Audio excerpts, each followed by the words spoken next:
pretty catfish come underwater.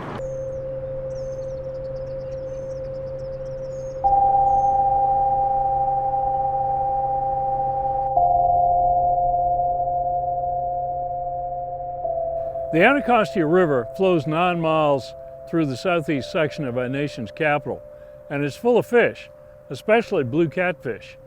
They're easy to catch, and they're a ready source of food for hungry people. But is that a good thing? Look closely at these muddy waters.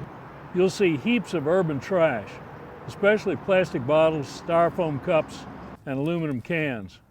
What you can't see are bacteria from the city's combined sewer overflows and chemicals, especially toxics like PCBs, that have gotten buried in the river's bottom over the past 2 centuries. Hindsight is 20/20, and we see the results today in what we've done to this river. It's a testimony to how much damage runoff can do. More than any other river in the Chesapeake, this river's problems are driven by runoff. We've been a little busy. But the blue cats, white perch, and occasional rockfish that Anacostia anglers catch are predators in a food web built on that polluted mud. What are the consequences of eating those fish regularly? I catch and eat. I don't release nothing. Really? Yeah, everything I catch is big fish. DC government posts consumption advisories for the Anacostia. Despite warnings, people are still freely catching and eating fish out of this river. I'm 57. I've been eating out this river all my life. There ain't nothing wrong with me now. I don't think that's gonna be wrong then. They order the fish on the catfish oil. You eat? Yeah. Yeah, I build my family. For your family, you feed your family? Yeah. No sickness? No, nothing. No sickness? No. I caught 2 huge big rockfish last week, man, and we ate them. I ain't at the hospital right now. Yeah. If you properly clean the fish and properly cook it right, you can eat these fish.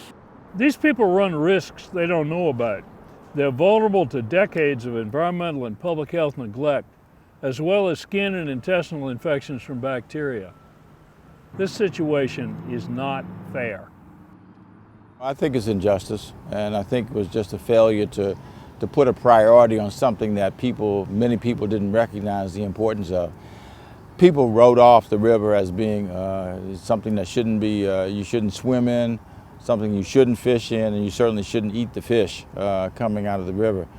And what we've tried to do through the sustainability plan and the work associated with that is to get people to recognize that we can clean this river up, to recognize the reasons why the river is polluted in the first place. It is a continuing educational process. We need to make sure that we have environmental justice as a part of the curricula, frankly, from the time a child starts school. So what's the solution? Over the next 10 years, it's the Chesapeake Clean Water Blueprint.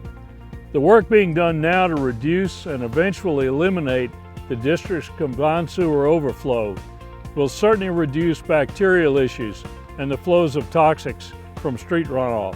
It's essential that city residents continue to demand that upstream jurisdictions also fulfill their blueprint commitments to reduce runoff pollution. The Anacostia flows into the Potomac, which has made great progress toward health over the last 40 years.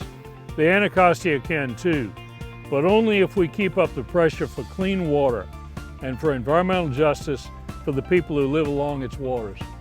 It's what a tremendous asset healthy waters can be to a metropolitan area in so many ways, economic as well as just a lift to our spirits. It's really valuable. Don't bet against the Anacostia turning around.